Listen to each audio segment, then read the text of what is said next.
في مولد زيزو. وطبعا الكلام هو ليه عند الزمالك كام وليه. يا جماعه انا بقول للزمالك لو سمحتم يا جماعه سيب الموضوع خلاص. يقول لك ايه احنا عايزينه يجي يتدرب يحضر في التحقيق. يا عم انسى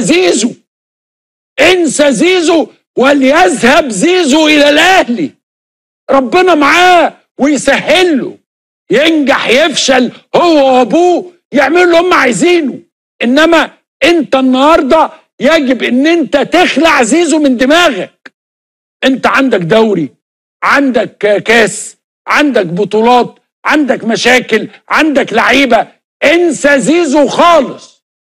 انما الاخ زيزو بقى هو ووالده قاعدين يصطادوا برضه، لينا قرشين ما خدناهمش. لسه بيعيط، لسه بيغيظوا، كابوسك هو السيد زيزو. ده كل ده ولسه الاهلي ما اعلنش. ده لما الاهلي انا هيجيلك انفجار في البواسير، شويه شعر باين دول هيقعوا الله يخرب بيتك. امام عاشور امام عاشور كان كويس. احط معاه مصطفى فتحي، الاثنين يتقاسما الجائزه. لا عاوزين واحد بس. مصطفى فتحي. وانت امام عاشور. طيب فريق العمل اختار امام عاشور، يعني لان امام عاشور اليوم ادى مباراه صحيح كبيره امام الاهلي. لا اختلف. وانت حتى اخترت امام عاشور صحيح كمان طبعا. طيب لا ده صور عادي.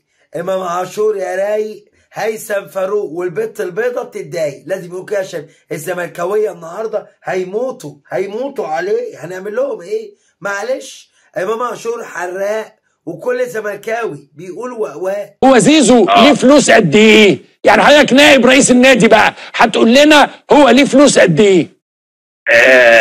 اولا انا حزين ان العلاقه تنتهي بهذه الطريقه، وان لاعب يرفع قضيه على ناديه اللي هو كان السبب في شهرته، حتى مهما حصل في خلاف في التفاوض وفي اخطاء حصلت وفي ياما لعيبه مشيت من النادي او مشيت من انديه اخرى، لكن بتبقى العلاقه الطيبه السيره الكويسه تبقى هي دائمه. لكن اللي بيحصل ده بصراحه يعني خرج عن النطاق تماما. وهو لو ليه اي حق هياخده، ولو عليه اي حقوق هيدفعها وهيلتزم بيها. هو مازال عقده معانا ساري لحد نهايه الموسم.